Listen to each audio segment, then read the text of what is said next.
Bonjour, bienvenue à chacun pour ce temps de méditation et de prière.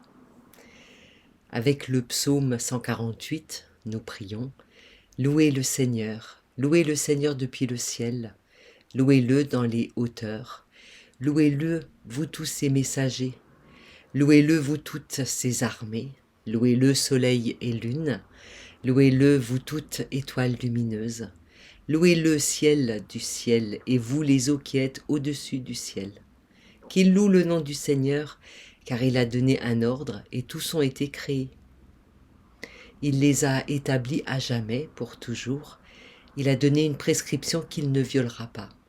Louez le Seigneur depuis la terre, monstres marins, et vous tous abîmes, feu et grêle, neige et brouillard, et toi vent de tempête qui exécute sa parole, montagne et vous toutes collines, arbres fruitiers et vous tous cèdres, animaux et vous toutes bêtes, bestioles et oiseaux, rois de la terre et tous les peuples, princes et tous les juges de la terre, jeunes gens et jeunes filles, vieillards et enfants.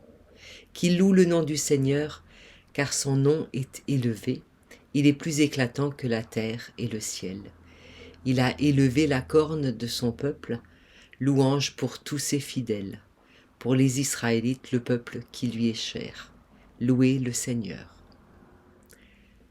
La lecture du jour nous vient de l'Évangile selon Jean, au chapitre 3.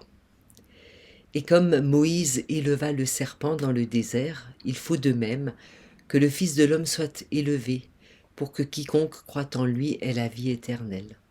Car Dieu a tant aimé le monde qu'il a donné son Fils unique, pour que quiconque met sa foi en lui ne se perde pas, mais ait la vie éternelle.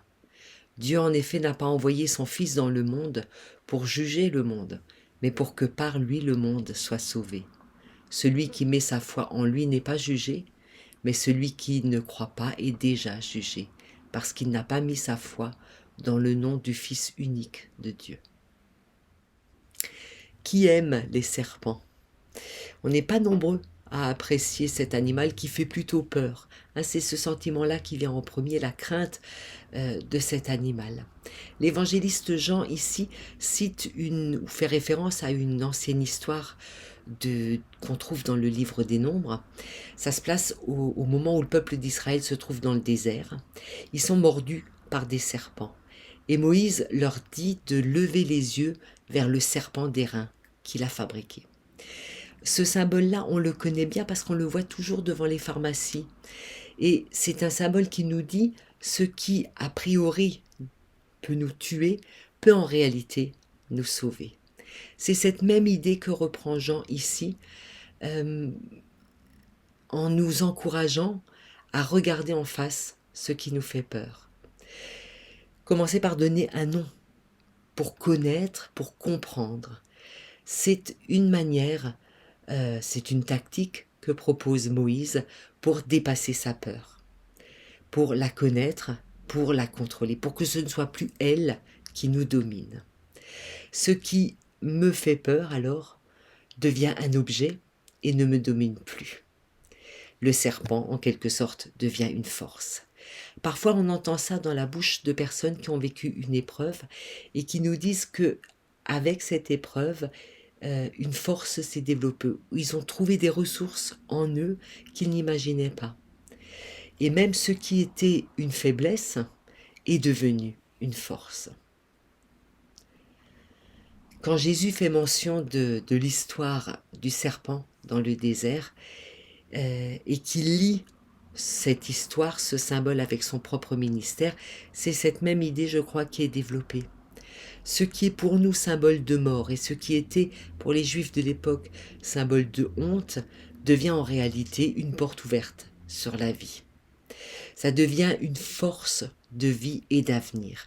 Là où on pensait que les choses s'arrêtaient, qu'il n'y avait pas de lendemain, une porte s'ouvre.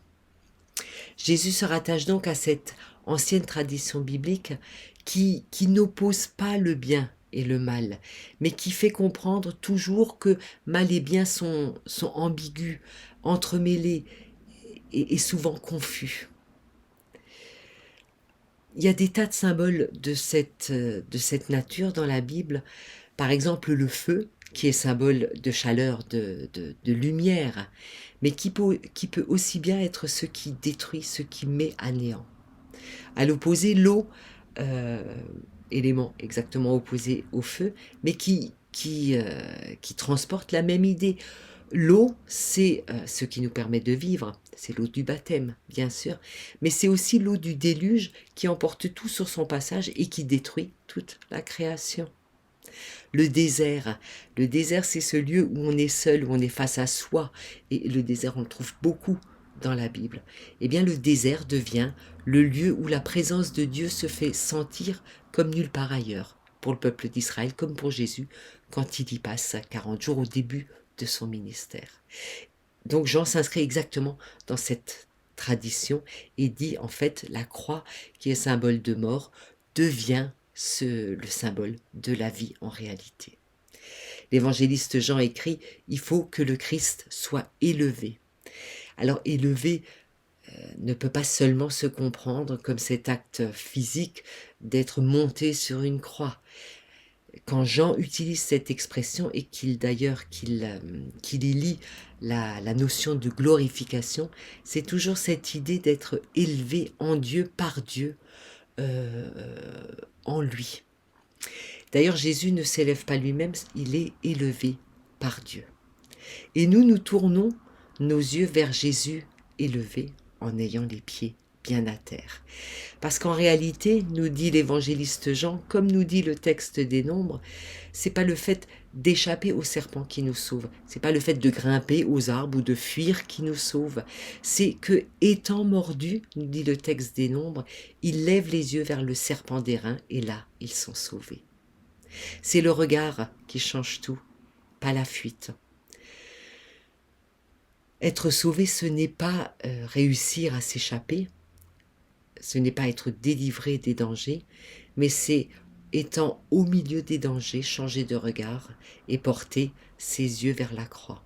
Chacun saura dire quel serpent il craint, quel serpent a le pouvoir de le détruire, ou en tout cas ce qu'il suppose.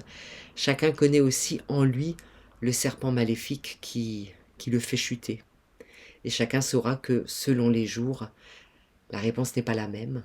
C'est des serpents différents selon les jours. Avoir conscience de ces serpents, les nommer, est la première la première étape pour les mettre à distance et pour les empêcher de prendre toute la place. Mais, nous dit le texte des Nombres, ils mordent quand même. Et ce texte ajoute, ceux qui seront sauvés ne seront pas ceux qui n'auront pas été mordus, mais ceux qui, étant mordus, regardent le serpent d'airain. Alors oui, c'est Dieu qui nous sauve, mais c'est à nous de lever les yeux, de changer le regard, de regarder ailleurs, de regarder vers le Christ, vers l'image du Christ, de comprendre ce qu'il est pour nous. Tournons nos yeux vers le Christ que Dieu a souverainement élevé et à qui il a donné de vaincre la mort, l'épreuve, l'échec, la solitude et toutes ces choses qui nous terrorisent. Tournons nos regards vers cette lumière, ce feu, cette eau qui nous font vivre. Nous prions. Père, nous aspirons à la sérénité. Nous aimerions nous vider de nos préoccupations, être libérés de nos tensions, bénéficier encore de ton pardon, recevoir la paix que tu donnes. Pour tous ceux que nous connaissons, les inquiets, les agités, les révoltés, comme aussi les fraternels, les détendus et pour la multitude d'êtres humains que nous ne connaissons pas, souvent fatigués et lassés. Nous te le demandons, donne-leur ta paix, maintiens-les dans ta paix. Merci ô Père pour la patience que tu as pour nous, merci pour l'amour que tu as pour ce monde. Amen.